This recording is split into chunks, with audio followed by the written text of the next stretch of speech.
बहुत पुरानी बात है। धारा नगरी में गंधर्वसेन नाम का एक राजा राज करते थे। उसके 4 रानियां थीं। उनके 6 लड़के थे जो सब के सब बड़े ही चतुर और बलवान थे। संयोग से एक दिन राजा की मृत्यु हो गई और उनकी जगह उनका बड़ा बेटा शंख गद्दी पर बैठा। उसने कुछ दिन राज किया, लेकिन छोटे भाई विक्रम ने उसे मार डाला और स्वयं राजा बन बैठा। उसका राज्य दिनों दिन बढ़ता गया और वो सारे जम्बूद्वीप का राजा बन बैठा। एक दिन उसके मन में आया कि उसे घूमकर सैर करना चाहिए और जिन देशों के नाम उसने सुने हैं उन्हें देखना चाहिए। सो वह गद्दी अपने छोटे भाई भृत्यहरि को सौंपकर योगी बनकर राज्य से निकल पड़ा।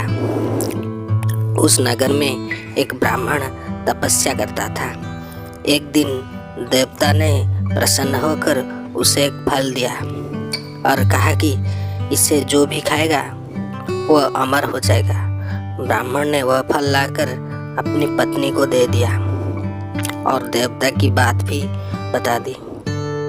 और ब्राह्मणी बोली, हम अमर होकर क्या करेंगे? हमेशा भीख मांगते रहेंगे। इससे तो मरना ही अच्छा है। तुम इस फल को ले जाकर राजा को दे आओ और बदले में कुछ धन ले आओ। यह सुनकर ब्राह्मण फल लेकर राजा भृत्यहरि के पास गया और सारा हाल कह सुनाया।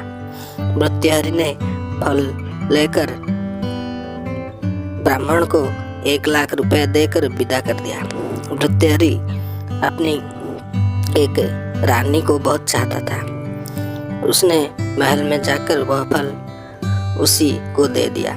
रानी की मित्रता शहर कोतवाला से थी। उसने वह फल कोतवाला को दे दिया। कोतवाल एक वेश्या के पास जाया करता था। वह उस फल को उस वेश्या को दे दिया। वेश्या ने सोचा कि यह फल तो राजा को खाना चाहिए। वह उसे लेकर राजा भृत्यहरि के पास गई और उसे दे दिया। भृत्यहरि ने उसे बहुत सा धन दिया, लेकिन जब उसने फल को अच्छी तरह से देखा तो पहचान लिया। उसे बड़ी चोट लगी, पर उसने किसी से कुछ नहीं कहा। उसने महल में जाकर रानी से पूछा कि तुमने उस फल का क्या किया? रानी ने कहा, मैंने उसे खा लिया। राजा ने वह फल निकाल कर दिया। रानी घबरा गई और उसने सारी बात सच सच कह दी। भृत्यहरि ने पता लगाया तो उसे पूरी बात ठीक ठीक मालूम हो गई। वह बहुत दुखी हुआ। उसने सोचा यह दुनिया माया जाल है, इसमें अपना कोई नहीं। वह फल लेकर बाहर आया और उसे धुलाकर स्वयं खा लिया। फिर राजपाट छोड़ योगी का भेष बना जंगल में तपस्या करने चला गया। भृत्यहरि के जंगल में चले जाने से विक्रम की गद्दी सुन्न हो गई। जब राजा इंद्र को यह समाचार मिला तो उन्होंने एक देव को धारा नगरी की रखवाली के लिए भेज दिया। वह रात दिन वहीं रहने लगा। भृत्यहरि के राजपाट छोड़कर वन में चले जाने की बात विक्रम को मालूम हुई तो वह लौटकर अपने देश में आया। आधी रात का समय था। जब वह नगर में घुसने लगा तो देव ने उसे रोका। राजा ने कहा, मैं विक्रम हूँ, यह मेरा राज्य है। तुम रोकने वाले कौन होते हो? देव ने बोला, मुझे राजा इंद्र ने इस नगर की चौकसी के लिए भेजा है।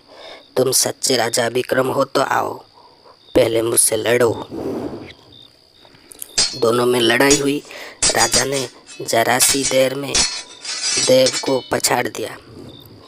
तब देव बोला, हे राजन, तुमने मुझे हरा दिया।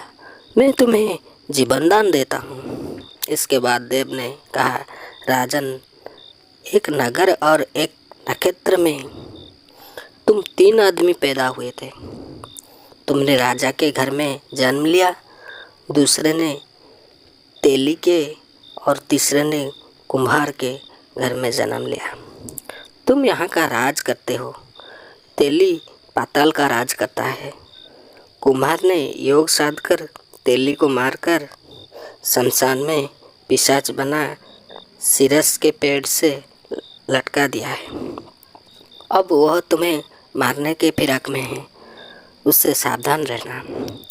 इतना कहकर देव चला गया और राजा महल में आ गया। राजा को वापस आया देख सबको बड़ी खुश हुई। नगर में आनंद मनाया गया। राजा फिर राज करने लगा।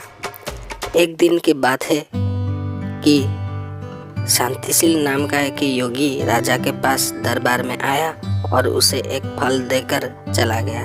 राजा को आशंका हुई कि देव ने जिसे आदमी को बताया था कहीं यह वही तो नहीं है। यह सोच उसने फल नहीं खाया, भंडारी को दे दिया है। योगी आता और राजा को एक फल दे जाता।